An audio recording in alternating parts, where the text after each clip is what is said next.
जब एक बिगड़ी हुई नोबल ब्रैट को लगा कि वह जो चाहे कर सकती है, उसने हमारे एमसी पर सीवर का गंदा पानी फेंक दिया। उसे लात मारी और घमंड से कहा कि अपनी औकात याद रखो, लेकिन उसे बिल्कुल अंदाजा नहीं था कि वह अपनी जिंदगी की सबसे बड़ी गलती कर रही है। जैसे ही उसने फिर से लड़ने की कोशिश की, एमसी ने उसे जोरदार थप्पड़ मारकर रियलिटी चेक दे दिया। और फिर एक और, जाहिर है वह लड़की उसी बिगड़ी हुई ब्रैट की तरह रोने चिल्लाने लगी। लेकिन असली कहानी इससे बहुत पहले शुरू हुई थी। सब कुछ शुरू हुआ एक छोटे से शहर इविलस्टीन से। वहीं की स्लम एरिया में एक अजीब सा बूढ़ा आदमी रहता था। वो सिर्फ 1 स्टार मैजिक इस्तेमाल कर सकता था, लेकिन अपने आप को बहुत बड़ा मैच बताकर डींगे मारता रहता था। उसका टेम्पर भी बेहद खराब था। बच्चे अगर उसे चिढ़ाते तो वह तुरंत गुस्से में आ जाता। और यही चिड़चिड़ा बूढ़ा आदमी था जिससे हमारा एमसी बूढ़ा अक्सर खड़ा होकर एमसी को मैजिक प्रैक्टिस करते देखता रहता। एक दिन उसके चेहरे पर हल्की मुस्कान आ गई, क्योंकि उसे समझ आ गया कि यह लड़का टैलेंटेड है। एमसी आसानी से माना के फ्लो को महसूस कर सकता था। ऐसी टैलेंट का इस्तेमाल करते हुए एमसी ने एक आइस स्पीयर क्रिएट किया और दूर खड़े पेड़ की तरफ फेंक दिया। स्पेलेल इतना सटीक था कि बूढ़े आदमी की रीढ़ में ठंडी सहरन दौड़ गई। उस दिन के बाद एमसी पूरा 1 साल उस बूढ़े के घर में। एक रात बूढ़े ने उसे अपने पास बैठाया और कहा कि शहर की नॉर्दर्न वॉल के पार ऐसे नोबल्स हैं जो लीगल ड्रिंकिंग एज से पहले ही 3 स्टार मैच बन जाते हैं। फिर उसने कहा कि शायद एमसी जैसे किसी इंसान के लिए उसने चेतावनी दी कि ज्यादा घमंड मत करना, क्योंकि जैसे ही वो 2 स्टार की दीवार से टकराएगा उसकी सारी प्रोग्रेस वहीं खत्म हो जाएगी।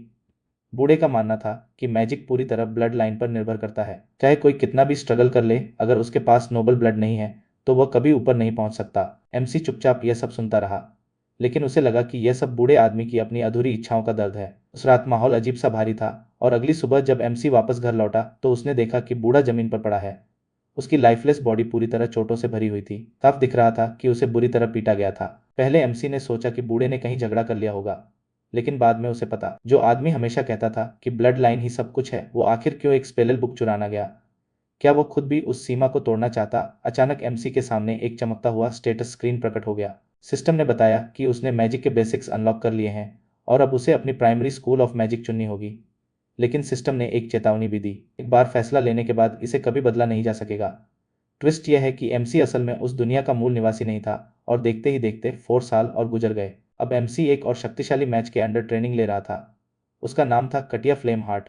वह पहले हाउस फ्लेम हार्ट की मिस्ट्रीज थी, जो कभी एक शक्तिशाली वाई काउंट काउंट हुआ करती थी। कटिया खुद एक 3 स्टार मैच थी, इसलिए कई मर्सनरी ग्रुप उसे अपने साथ लेना चाहते थे। जब वो इविल स्टीन में रह रही थी तब वह बेल्डन मर्सनरी कॉप्स के लिए कॉन्ट्रैक्ट लेती थी, और वहीं उसने एमसी को 1 स्टार मैजिक की असली ट्रेनिंग दी। क्योंकि वह खुद 3 स्टार मैच थी, इसलिए एमसी ने उससे बहुत कुछ सीखा। एक दिन बेल्डन टावन में ट्रेनिंग के दौरान कटिया ने कहा कि हर मैच के अंदर ऊंचा उठने की इच्छा होना नॉर्मल है। उसने साफ कहा कि एमसी के अंदर वह टैलेंट मौजूद है, लेकिन उसने यह भी चेतावनी दी कि अगर वह जरूरत से ज्यादा लालची बन गया तो उसकी प्रोग्रेस धीमी हो जाएगी। थ्योरी खत्म होने के बाद कटिया ने एमसी से कहा कि अपनी आंखें बंद करो और अपने माना को महसूस करो।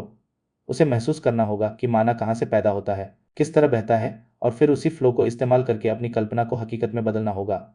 एमसी ने जैसे ही ऐसा किया, उसके शरीर के चारों तरफ एक चमकती हुई ब्लू माना वेव फैल गई। यह देखकर कटिया हैरान रह गई, क्योंकि इससे साफ पता चल रहा था कि उसके पास जन्मजात बहुत ज्यादा इन्नेट माना है। साथ ही उसका माना बेहद स्टेबल भी था, शायद इसलिए क्योंकि उसने पहले ही काफी फील्ड एक्सपीरियंस हासिल कर लिया था। तभी अचानक एमसी ने अपनी आंखें खोली और दूर कहीं से एक जोरदार धमाका हुआ। पूरा बिल्डिंग हिल गया और अंदर मौजूद सभी लोग घबरा। कुछ लोग तो ये भी सोचने लगे कि शायद शहर पर हमला हो गया है। कटिया ने तुरंत एमसी का हाथ पकड़ा और धीमे से कहा, चुप रहो और बस मेरे पीछे आओ।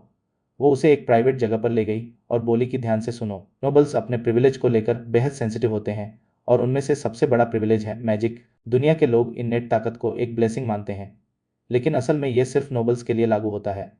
कटिया ने समझाया कि किसी कॉमनर का 3 स्टार मैच। फिर उसने धीमी आवाज में कहा, अभी अभी जो धमाका हुआ वो असली नहीं था।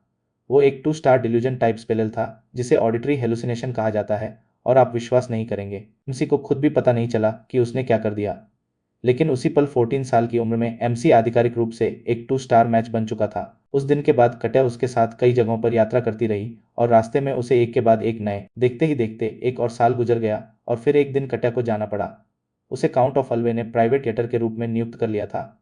हाउस अल्वे एक बेहद पावरफुल नोबल हाउस था, इतना प्रभावशाली कि कैपिटल का ग्रैंड ड्यूक भी उनका सम्मान करता था, क्योंकि उनके साथ काउंट अल्बर्ट और खड़ा था।